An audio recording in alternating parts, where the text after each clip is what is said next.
cryptography, the first thing I landed into cryptography was 10 years ago. Because I'm the first to buy in Eastern Central Africa, and you can confirm with them from UTA Access Data Toolkit for computer forensic investigation. And one of the modules that it came with is advanced cryptography, decoding already encoded. The car tracking in Kenya, do you know when I innovated it? The first with mobile phone. I was doing 2004. There was no tracking of vehicles here. And then I got an exam when I was in the class. I was doing these UK exams, and it was asking what we can do with the vehicles to avoid theft. Now when I was in the classroom, on that question I designed a tracking device with mobile phone. And later, 2005, 2006, I was able to convince the Israelis to give me a satellite GPS system, which I connected here, and I was able to do the first mobile phone tracking of vehicles. From exam to getting it realized. So when I look at cryptography, which has already been tried elsewhere, actually I'm doing it when I'm already a CEO of church-based group, running already other companies, and this is while there are other companies that are still running, including Muthui 254, which you might have seen. Blazebay is still there, homestaysafaris.com, their office in town, QCAT, SommerMate. Yesterday we were even implementing by this SommerMate system in one of the schools, which we have also developed from zero. And then when I look at my team from finance, marketing, business strategy,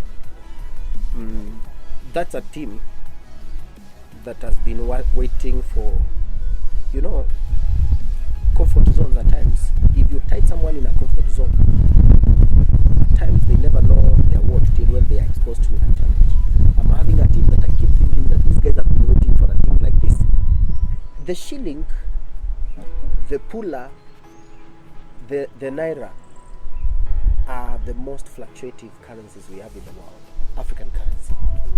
Just go to Uganda, across the border. In fact, I was just saying, current example, just take 100 shillings note from here, just to do an experiment and travel to 7 African countries, beginning with Tanzania, and change it to Tanzanian shillings.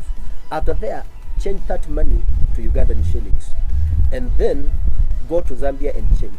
By the time you hit the 7th country, the 100 shillings will be zero. But just the changing rate. Yet it's within Africa.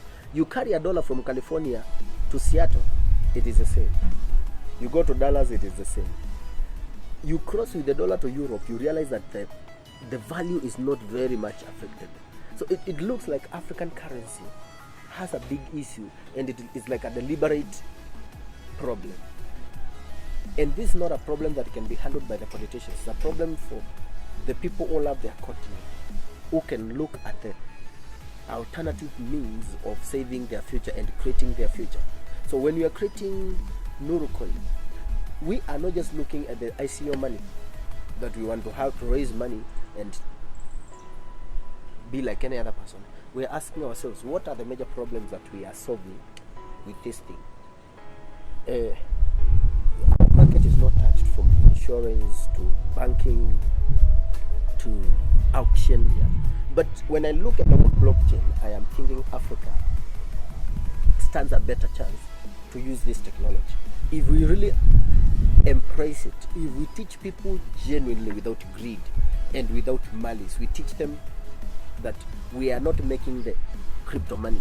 We are first wanting to look at this blockchain technology, for example, in land, that I'm storing at Central Land Registry, and I have your title deed, and he has my title deed.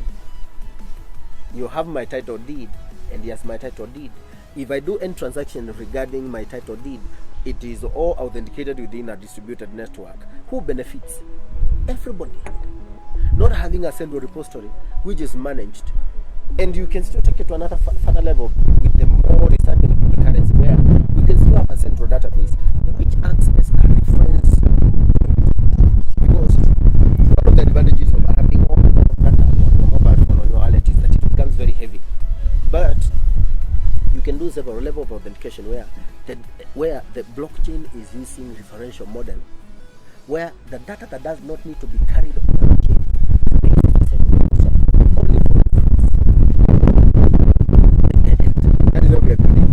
Initially launching this, of course, the standard ERC, but we're migrating it to our own full Nuru block, which the preliminary of the technology, if you look at, I'm sure you looked at the white paper. I did the white paper eventually. If you look at it, yes, then we are also building coins for vouchers, loyalty programs, such that when you are having our coins and you buy, some percentage of it goes to the voucher system that can be used within a period of time in all our ecosystem. That's what we are doing in brief. I want my grandmother, who is at the village, to buy a coin. Let us be realistic. A grandmother in California will buy a coin for a neither. We agree. Is your grandmother going to buy a coin for a neither? So let's just be Africans and think like we are, that if this is placed in Europe, guys are in it. They have grown with the technology. Here, we only understand the fiat currency. To tell someone even in Doret, download a Coinbase wallet, it's already a hassle. So why can't we grow our thing that fits our scenario? We are not doing it the way Americans are doing it, because they are doing it because that is their environment. We are doing it flexible, Kenyan, African way, that it is realistic. You even ask a lot of guys who are working in offices, how many have a cryptocurrency wallet? How many do you think have? So that's a direct question. We just sticking to, we are Africans and we want to do this thing Africa way. Why? The reason is why Equity Banks succeeded is that Barclays Bank, my father has always been working with the public health. He could not afford an account with the Barclays Bank because minimum was 20,000 shillings. Barclays is British. Till when Mwangi from here, Muranga, came and said, look, I want to do this the way our coffee farmers understand it. Open an account without what? Hasn't it helped Africa? So,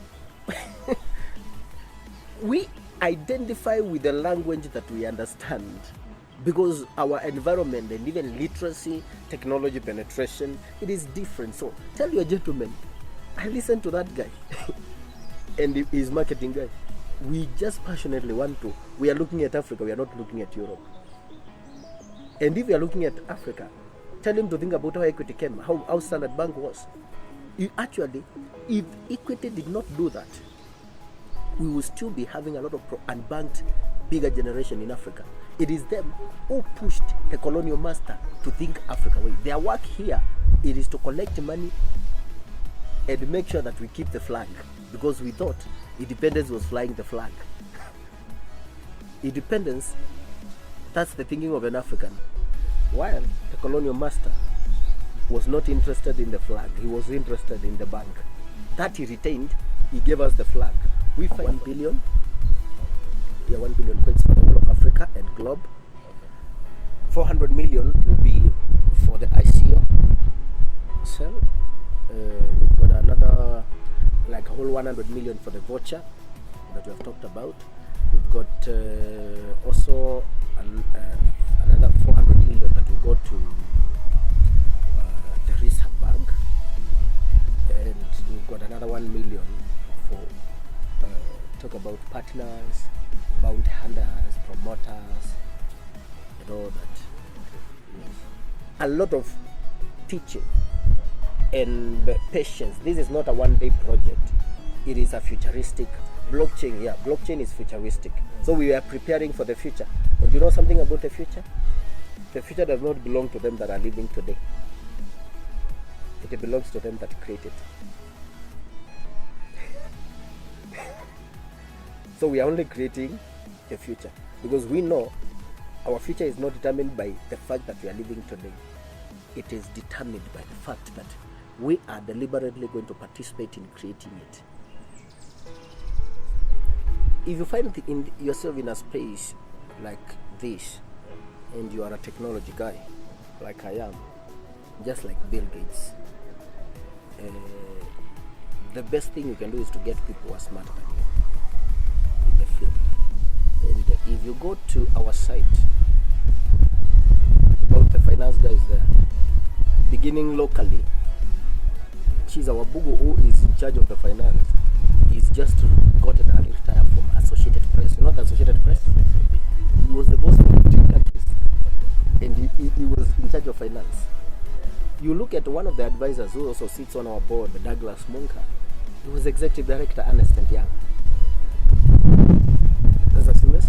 And internationally, if you look at this Adams guy in Curacao, who is in charge of the Curacao, the president Curacao Securities Exchange, he is in our advisory team.